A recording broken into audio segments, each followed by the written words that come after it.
Welcome to Oulton Park for round 6 of the 2017 Dunlop Endurance Championship, organised by Britcar.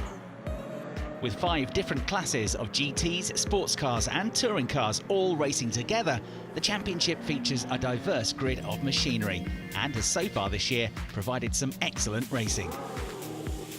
Partnered by rising talent Ross Wiley, former champion Whit Gamsky returned to racing this year, and the pair lead the overall championship in their Class 1 Ferrari 458.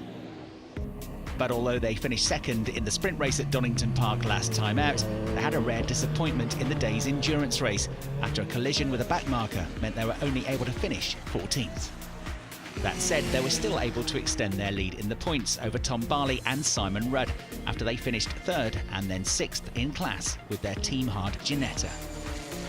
Meanwhile, a pair of Class 2 wins for Bonamy Grimes kept FF Course Ferrari within touching distance, 3rd in the standings.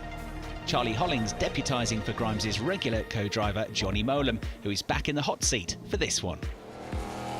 In the separate Sprint Class Championship, the sister FF Course Ferrari of Callum Lockie and David Mason took a double victory at Donington, as the pair continue to close the gap to the top of the table. Mechanical problems for the Ginetta of erstwhile category leaders Ed Moore and Marmaduke Hall meant that it was the metronomically consistent VW Golf of Roland Hopkins and Matthew Boyce that moved to the head of the points table, proof that you don't have to have the quickest car to contest the title. So here's a look at the current standings in both championships. There's only 19 points covering the top 4 in the endurance class, and with up to 25 points available for a class win in each of the remaining 6 races. Meanwhile, in the sprint category, Hopkins and Boyce now have an 18-point lead over their closest rivals. It's our first season in Britcar, first time racing with anything, and we're leading Class 5 overall, so yeah, it's been really good actually. We've just managed to finish every round so far, touch wood. Hopefully today we'll finish a round and continue leading the championship. An uncompromising old-school circuit combined with wet weather will provide a stiff test. Yeah, terrifying. There's, I think, 17 corners, some are banked. Yeah, and we've had one off. We've ploughed some fields, so yeah, it's good. After some early season gremlins with their BMW 1M, Mike Moss and Scott Adam enjoyed a strong weekend last time out at Donington, with 2 top 6 finishes overall and a class win. It's a 1 series that we've put a V8 into, the S65 V8. We built it at the end of last season and hoped it would be ready for the start of this season. We've had a few little teething troubles with it, which we've ironed out. There's a bit more time to come out of it yet, but we're getting there. So fingers crossed today, we're hoping for a good result. One of the cars going up against the M3 in Sprint Class 4 today will be this ex-BTCC machine. The Team Hard Toyota Avensis was used by Jake Hill in the 2016 British Touring Car Championship. And Adam Hatfield is the lucky man that gets to drive it here at Oulton. I did the Donington round in a Volkswagen Passat a few weeks ago. So yeah, second time out in the series and enjoying it, so it's good fun. Track conditions were a little bit slippery this morning, so but now just building up with the car, obviously trying to make a few setup changes before qualifying. But yeah, we're feeling comfortable. I think we'll go well in quali. Another eye-catching entry comes from Rob Baker with his truly unique smart car. It started originally as a Brabus 4.4, built by Smart. It's a 1.5 using a Mitsubishi engine. Originally there was 174 brake horsepower as standard. She's up in excess of 300 brake horsepower now. Everything we've had to do ourselves because nobody in the world races one of these cars. So everything that we need to do to it, we've had to design ourselves, build ourselves, and hopefully we're getting it right. Driving with Rob this weekend will be Sarah Moore. It's her debut in the car, but even at just 24 years of age, Sarah already has a wealth of experience, including winning the 2009 Ginetta Junior Championship. I've not been here for a few years, so it was nice to kind of get a few laps under my belt. It's one of my favourite circuits in the UK, so I'm hoping, that it all goes well. In addition to seasoned pro drivers, the championship continues to attract an increasing number of young and upcoming endurance racers. The teenage pairing of Angus Dudley and Callum Hawkins-Rowe have already been class winners this year. And another all-teenage entry comes from Wilmot Racing with Merlin International. Katie Milner and Oliver Wilmot contest the sprint category in this Porsche 997 and will be hoping for a change of fortune after a hugely frustrating day at Donington Park. So we managed to go out and qualify on pole, and that set us up for a really good race. And then the car doesn't actually have a fan on, so Ollie sat on the line for longer than we expected, and it just blew the water hose off. So unfortunately, I had to pull in the pits, and the guys worked so hard for a good 2 hours to try and get it back on, and every time they tried to get it back on, there was another problem with it. So in the end, they managed to just snip it up literally as we were going to go out for the second race, and then again just had a mechanical issue in the race, so ended up not finishing that one as well. This event certainly started more promisingly though, after they finished in the overall top 10 during the morning's free practice session here at Oulton Park. It's one of my favourite. The year before I was in the juniors and I put that on P2, so I like the track. Tested the car about 3 or 4 times this year. It's my father's, so I've been mostly in the Porsche, so I sort of know how to drive it now, so I'm getting used to it. Blustery and damp conditions awaited the teams as they embarked upon the 30-minute qualifying session. Making its first appearance of the season was the Raw Motorsport Radical RXC, and drivers Rob Weldon and Stefano Liani made an immediate impact as they claimed pole position by over a second. The FF course pairing of Johnny Molam and Bonamy Grimes came closest to toppling them, second fastest for the Class 2 Ferrari 458. And championship leaders Whit Gamsky and Ross Wiley would line up third in the MJC Furlonger Ferrari 458 GTE. Following on from a debut outing at Donington Park, which saw them storm from the back of the grid to 5th place in race 2, the Black Mamba squad were the best of the Class 3 qualifiers. Chris Papageorgiou and Jade Kruger 4th overall in their Ginetta G55. Britcar debutant Mike Igoe and experienced GT racer Adam Wilcox qualified as the best sprint class entry. Their Porsche 911 an impressive 7th overall. The slippery track and sodden grass runoffs caught out several drivers, and on its return to the pits there was evidence of an off-road excursion for the Ginetta of title hopefuls Simon Rudd and Tom Barley.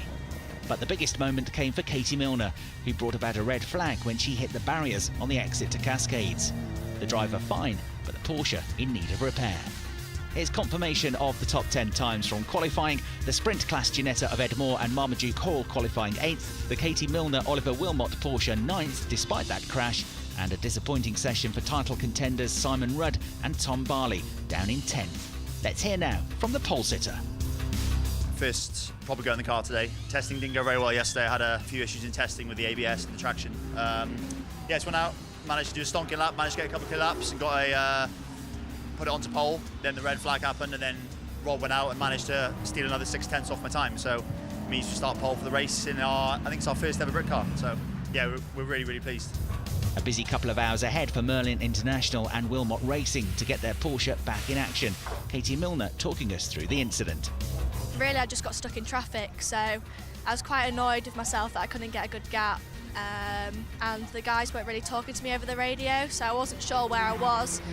And the last lap I just pushed that a little bit harder, went through Cascade and just got on the curb on the exit, so it just spun me round and went backwards into the barrier. But hopefully, I'm all right, and the car looks okay, so hopefully it's just cosmetic damage, we can get back out for the race. A 24-strong grid of cars headed out for the first of the day's 2 races, a 50-minute sprint.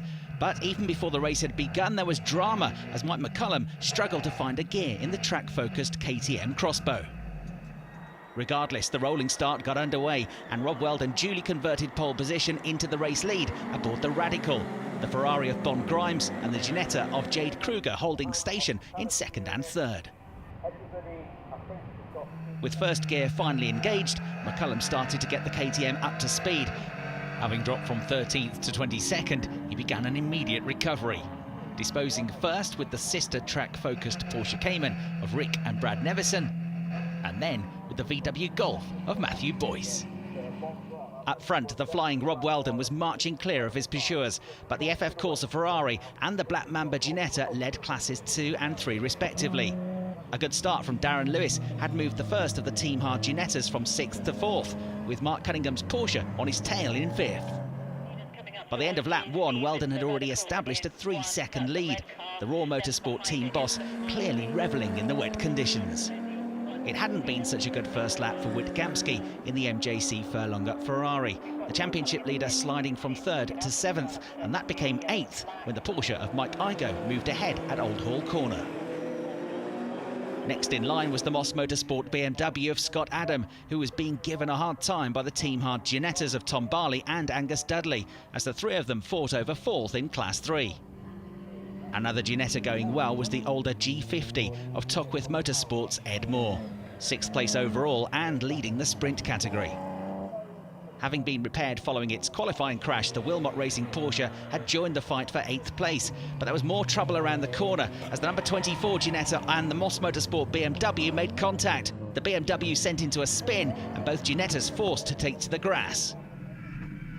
The replay on board the BMW showing the point of impact and revealing that the Porsche had collected the spinning 1 Series. That damaged the radiator, sending the luckless Oliver Wilmot into retirement, while the BMW limped back to the pits with accident damage that would take 2 laps to repair. Not involved in the crash, but also bound for the garage, was Mark Cunningham, a broken belt affecting the water pump and the power steering on the SG Racing Porsche. This all promoted the white Ginetta of Tockwith Motorsport's team boss, Simon Moore, up to 10th place, followed by the XBT-CC Toyota of Adam Hatfield and the Crossbow of Mike McCullum, which had now recovered to 12th place. 15 minutes into the race and the Raw Motorsport Radical had built up a very healthy 20-second lead over the FF Course Ferrari. Weldon no doubt mindful that the super quick Johnny Molan was next to board the Ferrari.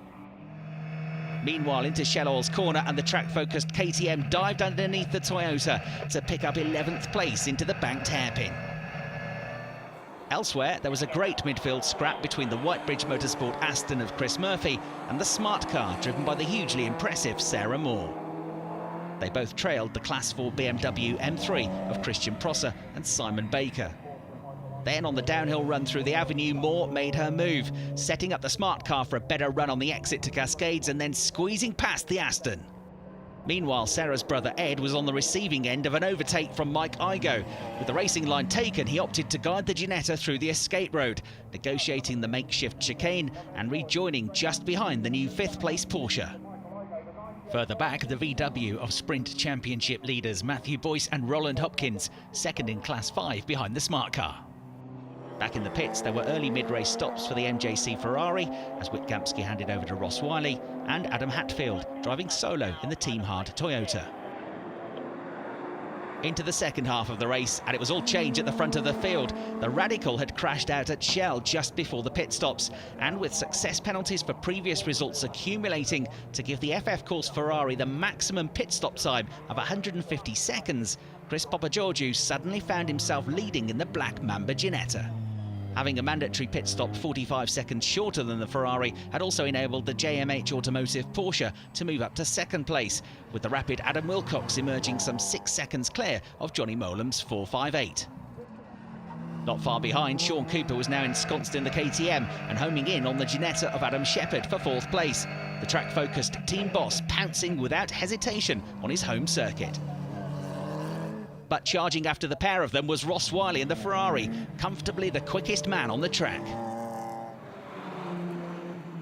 Ex-Clio Cup champion Phil Glue was now behind the wheel of the Aston and immediately set about harassing the Holden Monaro of Andy Wilson and Pete Snowden for a place in the top 10. Into the closing laps and Molan was on the move. Having already dispatched of the Wilcox Porsche for 2nd, he promptly homed in on the leading Ginetta and his more powerful Ferrari. On his debut in the Toyota, Adam Hatfield was on course for 2nd place overall in the sprint category. Problems for early class leaders Ed Moore and Marmaduke Hall in the Ginetta, meaning that they were now a lap down after taking an additional pit stop. And given the speed differential, it wasn't too much of a surprise that the FF Course Ferrari was now into the lead when it re-emerged over Hilltop. And not long after, Adam Wilcox would also be coming by in the JMH Porsche. Flying after the lot of them was the Class 1 Ferrari of Ross Wiley. This late race move on Sean Cooper, putting the Scot up to 4th place. But there was no stopping Molam and Grimes as they won the first race of the day.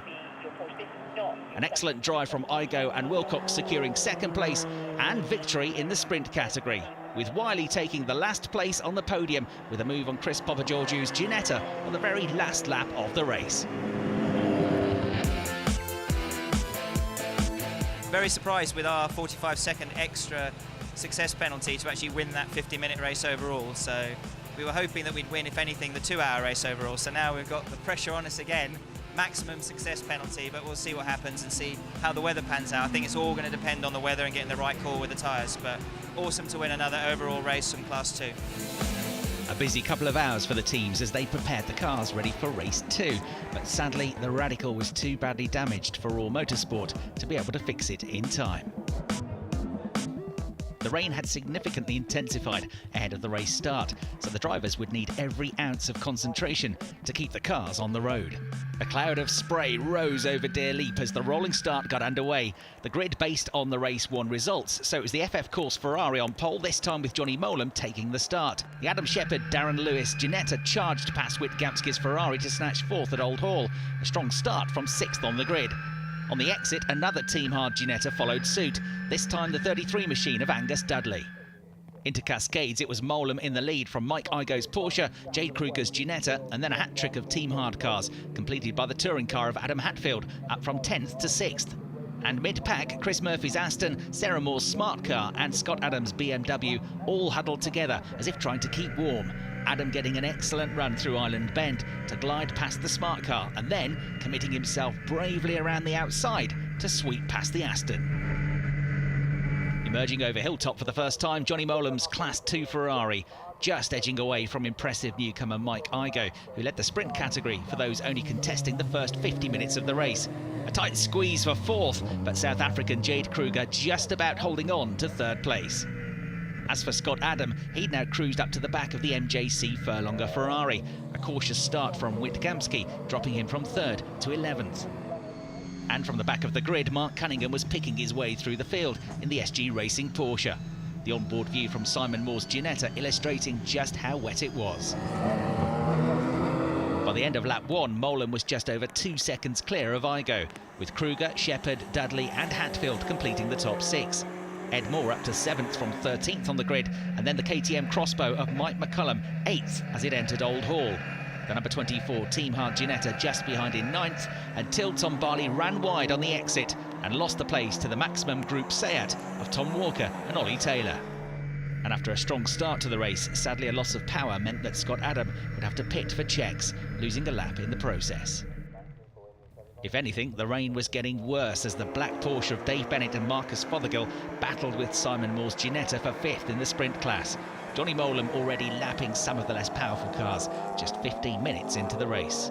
Angus Dudley was consolidating the 5th place that he picked up through the first few corners and also ran 3rd in Class 3.